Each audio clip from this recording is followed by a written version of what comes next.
ఈ కూటమి ప్రభుత్వం అధికారంలోకి వచ్చాక వాళ్ళు ఎన్నికల టైంలో ఇచ్చిన హామీల్లో తల్లికి వందనం స్కీమ్ అది అమలు చేయలేదు. అలాగే మహాశక్తి స్కీమ్ అమలు చేయలేదు. అలాగే ఫ్రీ బస్సు స్కీమ్ అది కూడా అమలు చేయలేదు. అలాగే తీసుకుంటే కళ్యాణమస్తు స్కీమ్ అది కూడా అమలు చేయలేదు. అలాగే పండగ కానుకల స్కీమ్ అమలు చేయలేదు. దీపంలో సగం అమలు చేయలేదు. ఇన్ని స్కీములు ఇస్తామని చెప్పి అమలు చేయలేదు సరికదా. ఇప్పుడు మహిళల పేరుతో ఇస్తామన్న ఒక పెద్ద పథకానికి స్కామ్ గా మార్చేశారు. అదే కుట్టు మిషన్స్ ట్రైనింగ్ స్కీమ్ అనేది ఒకటి పెట్టారు. అందులో ఏకంగా మొదటి విడతలో 157 కోట్లు దోపిడీ చేయడానికి వీళ్ళు ప్లాన్ చేసి ఓవరాల్ గా 245 కోట్లు 50 రోజుల్లో దోచుకోవడానికి వీళ్ళు ప్లాన్ చేశారంటే ఎంత దారుణమో, మహిళల్ని మోసం చేయాలనుకోవడం ఎంత దురదృష్టకరమో మనం అర్థం చేసుకోవచ్చు. ఈ రోజు ఒక్క మహిళల్లో ఈ వర్గం ఆ వర్గం అని లేదు. బీసీలు, కాపులు, రెడ్లు, అలాగే కమ్మ, క్షత్రియ, వైశ్య అంటే ఎకనామికల్లీ బ్యాక్వర్డ్ క్లాస్ లో ఉన్న మహిళలకు కూడా అందరికి కూడా ఈ కుట్టు మిషన్లు ట్రైనింగ్ ఇస్తామని చెప్పి వీళ్ళు అందులో పెద్ద స్కామ్ కి తెరలేపడం నిజంగా చాలా దురదృష్టకరం. ఈ రోజు రాష్ట్రంలో తీసుకుంటే అప్పుల్లో ఒకవైపు రికార్డు సృష్టిస్తూ ఉన్నారు, ఇంకోవైపు అవినీతిలో రికార్డు సృష్టిస్తూ ఉండే పరిస్థితి మనకు కనిపిస్తూ ఉంది. అసలు అక్షర క్రమంలో ఆంధ్రప్రదేశ్ నంబర్ 1 స్థానంలో ఉంది. తీసుకుంటే అవినీతిలో కూడా ఈ రోజు నంబర్ 1 స్థానంలో ఈ కూటమి ప్రభుత్వం అధికారంలోకి వచ్చాక తీసుకొచ్చిన పరిస్థితి మనం చూసాం. ఎన్నికల టైంలో సూపర్ 6 హామీలు అని చెప్పారు. ఇప్పుడు అధికారంలోకి వచ్చాక సూపర్ స్కామ్స్ అమలు చేస్తూ ఉండే పరిస్థితి మనం చూస్తూ ఉన్నాము. ఎన్నికల టైంలో బాబు షూరిటీ భవిష్యత్ గ్యారంటీ అన్నారు. ఈ రోజు బాబు షూరిటీ అవినీతి గ్యారంటీ అన్న టైపుగా వీళ్ళు పరిపాలిస్తూ ఉండే పరిస్థితి మనం చూస్తూ ఉన్నాము. అలాగే తీసుకుంటే తెలుగుదేశం పార్టీ కాస్త ఇప్పుడు తెలుగు దోపిడీ పార్టీగా మారిపోయిన పరిస్థితి.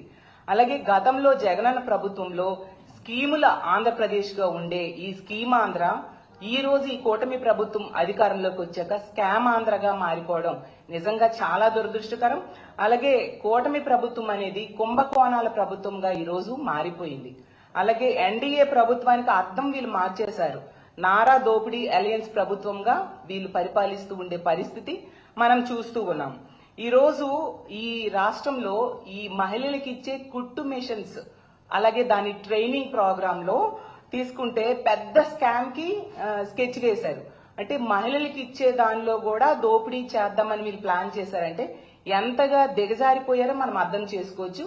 ఒక మహిళ మంత్రిగా ఉన్న శాఖలో ఇలాంటి అవినీతి జరుగుతూ ఉండడం నిజంగా చాలా దారుణమైన పరిస్థితి. అసలు మొదటేమో 1,00,000 మంది మహిళలకి కుట్టు మిషన్స్ ఇస్తామని చెప్పారు. ఇందులో 50 రోజుల్లో 157 కోట్ల స్కామ్ కి వీళ్ళు తెరలేపారు అనమాట. అసలు 2 రోజులుగా ఈ స్కామ్ గురించి రాష్ట్రంలో ఉన్న మహిళలందరూ కూడా గగ్గోలు పెడుతూ ఉన్నారు. క్లియర్ గా ఈ స్కామ్ అనేది అర్థమైపోతూ ఉండే పరిస్థితి. కానీ ఈ రాష్ట్ర ప్రభుత్వంలో పెద్దలు ఎవరు కూడా కనీసం నోరు మెదపట్లేదంటే ఇందులో ఎవరెవరి పాత్ర ఉందో మనం అర్థం చేసుకోవచ్చు. అసలు ఈ స్కీమ్ అనేది మహిళా దినోత్సవం రోజు ముఖ్యమంత్రి గారు లాంచ్ చేయడం జరిగింది.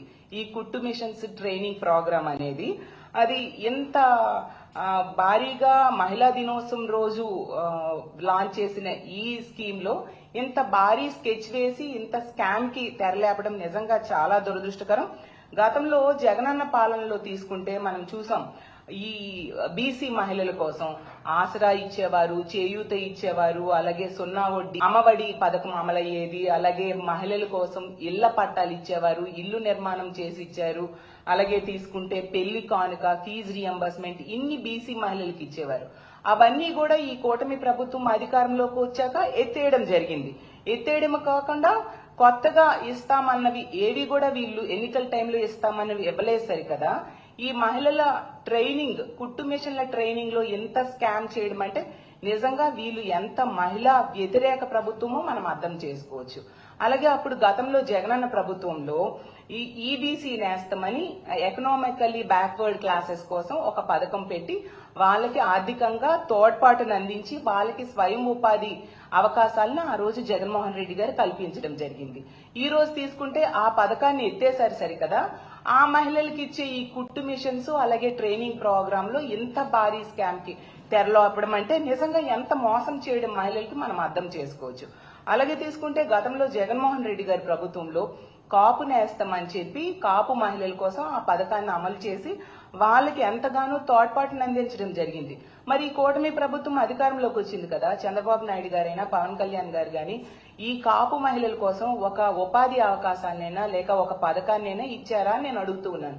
ఇవ్వలేదు సరికదా, ఆ కాపు మహిళలకి ఇచ్చే ఈ ట్రైనింగ్ కుట్టు మిషన్స్ ట్రైనింగ్ ప్రోగ్రామ్ లో కూడా ఇలాంటి భారీ అవినీతికి పాల్పడాలని వీళ్ళు ప్రయత్నిస్తూ ఉన్నారంటే ఎంత దారుణమో, ఎంత దారుణంగా మహిళల్ని వీళ్ళు మోసం చేయడానికి పూనుకున్నారో మనం అర్థం చేసుకోవచ్చు.